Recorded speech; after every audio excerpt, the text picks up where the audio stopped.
देखा था कि टीचर लू असल में जियामू वर्ल्ड का एंशिएंट एम्परर किंग यांग था, जिसने आसानी से मूविंग के क्लोन को हरा दिया था। पर इसके बाद जब जिन वहां स्मॉल वर्ल्ड में आया था, तब हमें ये भी पता चलता है कि फॉर्मेशन को डिस्ट्रॉय करने की वजह से डिंकुन डीप स्लीप में चली गई है।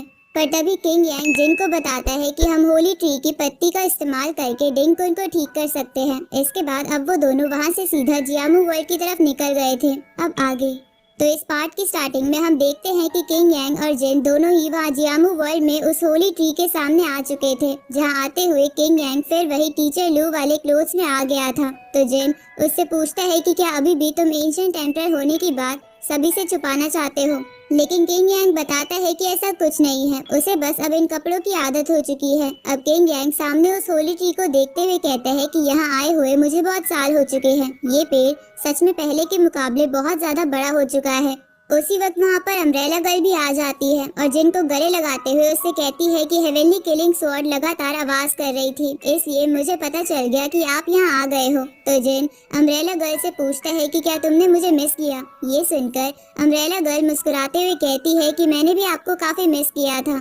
इस पर जिन उससे बोलता है कि तुम्हें हक करने पर मुझे लगा कि तुम्हारा वजन काफी बढ़ गया है, लगता है तुम अच्छे से खाना खा रही हो। ये सुनकर अम्ब्रेला गर्ल बोलती है कि ऐसा नहीं है, असल में जेरी ने मुझे बहुत सारे कल्टीवेशन आइटम्स दिए थे, जिनसे मेरी कल्टीवेशन बहुत ही तेजी से बढ़ सकती थी। लेकिन शायद उन आइटम्स के ओवरलोड की वजह से उसका वजन बढ़ गया, ऊपर से वो ब्रेक थ्रू करने में भी फेल हो गई। इस पर जिन कहता है कि तुम तो एंशिएंट एम्परर के लेवल पर पहुंचने वाली हो, ये भी बहुत बड़ी बात है। तभी हम देखते हैं कि स्कॉट भी इस तरफ आ रहा था, जहां वो आते हुए कह रहा था कि अभी कुछ समय पहले जियामू वर्ल्ड की हेवन एंड अर्थ की एनर्जी अपने आप बहुत ही तेजी से बढ़ने लगी थी, जिस कारण सिर्फ अम्ब्रेला गर्ल की ही नहीं बल्कि मेरा भी कल्टीवेशन बीच में रुक गया। लेकिन मुझे पता था कि ये सब तुम्हारे आने के बाद ही हुआ है।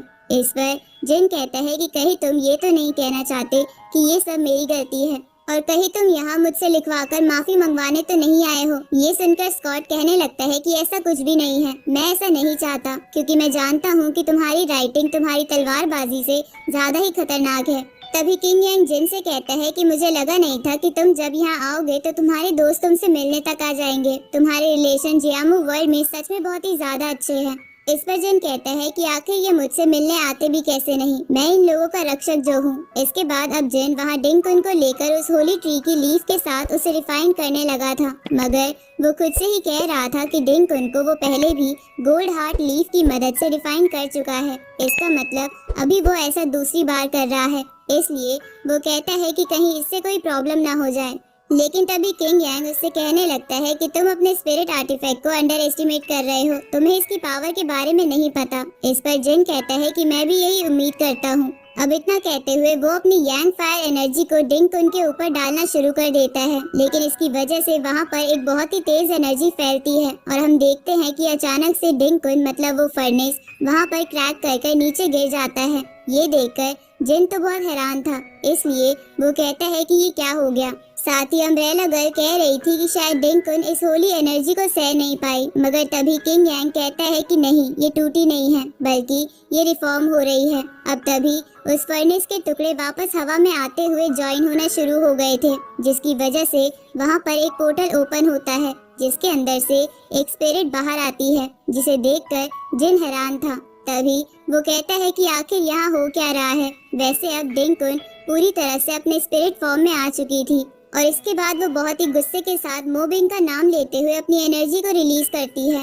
उसकी एनर्जी इतनी ज्यादा पावरफुल थी कि जिन और बाकियों को इसे रोकने के लिए अपने सामने एक शील्ड क्रिएट करनी पड़ती है। साथ ही यहाँ किंग यांग भी अपनी रियल फॉर्म में आ चुका था। तभी अम्ब्रेला गर्ल इस एनर्जी की पावर को महसूस करते हुए कह रही थी कि ये तो टैबू स्टेज की एनर्जी है, जिस स्टेज पर मोबिंग भी है। अब डिंकुन वहाँ से नीचे आ गई थी, पर फिर जिन यहाँ उसके पास आकर कुछ ज्यादा ही हैरान लग रहा था, जिस वजह से डिंकुन उसे बताती है कि ये मेरा असली रूप है। वो पास में ऐसी ही दिखती थी, लेकिन यहाँ जिन अभी भी बहुत ज्यादा हैरान था, क्योंकि उसे डिंकुन के पास्ट के बारे में ज्यादा कुछ पता नहीं है। मगर अब किंग यांग से हमें जानने को मिलता है कि डिंकुन असल में उन ओरिजिनल टैबूज में से एक है, जिन्होंने मिलकर ये कल्टीवेशन वर्ल्ड बनाए थे। अब किंग यांग डिंकुन से हाथ जोड़ते हुए कहता है कि मुझे लगा नहीं था कि मैं तुमसे मिल पाऊंगा। इधर डिंग कुन को भी समझ नहीं आ रहा था कि वो क्या कह रहा है। वैसे किंग यांग की बातों पर गौर करते हुए स्कॉट किंग यांग से कहता है कि तुम्हें इतने सीक्रेट पता है, आखिर तुम हो कौन। इस पर किंग यांग बताता है कि वो एंशिएंट एम्परर किंग यांग है। अब तभी यहाँ से सीन चेंज होता है और हम मू बिंग को देखते हैं, जिसे ये पता चल चुका था कि डिंग कुन अब अपने असली फॉर्म में आ चुकी है। इसलिए वो यहाँ पर कहता है कि इस चीज से तो यूनिवर्स भी डिसबैलेंस हो सकता है। लगता है मुझे इस पूरी जियामू वर्ल्ड को ही खत्म करना होगा। इसके बाद वो अपनी पावर से एक फॉर्मेशन यहाँ जियामू वर्ल्ड में जिन और बाकी सभी के ऊपर बना देता है, जिस फॉर्मेशन को देखने के बाद अम्ब्रेला गर्ल कहती है कि ये तो बहुत ही ज्यादा डेंजरस एनर्जी लग रही है और ये किसी दूसरी दुनिया से आ रही है। इधर उस फॉर्मेशन को देखते हुए डिंग कुन यहाँ आगे आते हुए कहती है कि ये जरूर मूविंग का काम है। लगता है उसे पता चल गया कि मुझे सब याद आ चुका है, इसलिए वो ये सब कर रहा है। तभी किंग यांग कहता है कि हम टेलीपोर्टेशन पोर्टल्स का इस्तेमाल भी नहीं कर सकते, क्योंकि उसने जियामू वर्ल्ड के सारे टेलीपोर्टेशन पोर्टल सील कर दिए हैं। साथ ही तभी जिन भी कहता है कि उसने हमारे सभी वर्ल्ड से कनेक्शन भी काट दिए हैं। पर जब वो ये सब कह रहा था तभी इतने में सामने दो बड़ी सी फॉर्मेशन अपीयर होती है, जिनके ऊपर दो लोग खड़े हुए थे। असल में इनमें से एक तियान युआन वर्ल्ड का मास्टर है और दूसरा यूइंग वर्ल्ड का मास्टर है, और ये दोनों भी टैबू स्टेज पर हैं। अब इन्हें देखते ही जिन और बाकी सभी अपनी अपनी पावर को एक्टिवेट करते हुए सतर्क हो गए थे। पर तभी डिंग कुन आगे आते हुए कहती है कि तुम दोनों यहाँ अपनी फिजिकल बॉडी के साथ आए हो, जबकि तुम्हें भी पता है कि ये कितना खतरनाक हो सकता है। शायद तुम्हारे अंदर इस फॉर्मेशन के कारण इतनी हिम्मत आई है।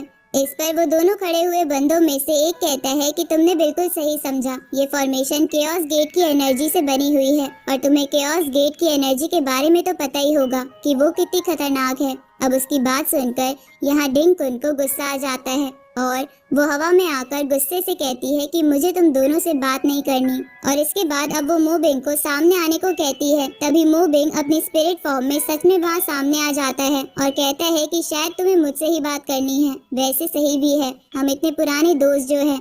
इस पर डिंग कुन कहती है कि हम कोई दोस्त नहीं है। तुमने पास में मुझसे प्रॉमिस करके इस फॉर्मेशन को क्रिएट करते हुए केओस गेट को ढूंढने में मदद के लिए कहा था, लेकिन केओस गेट के मिलने पर तुमने उसे खुद रख लिया और मुझे धोखा दिया।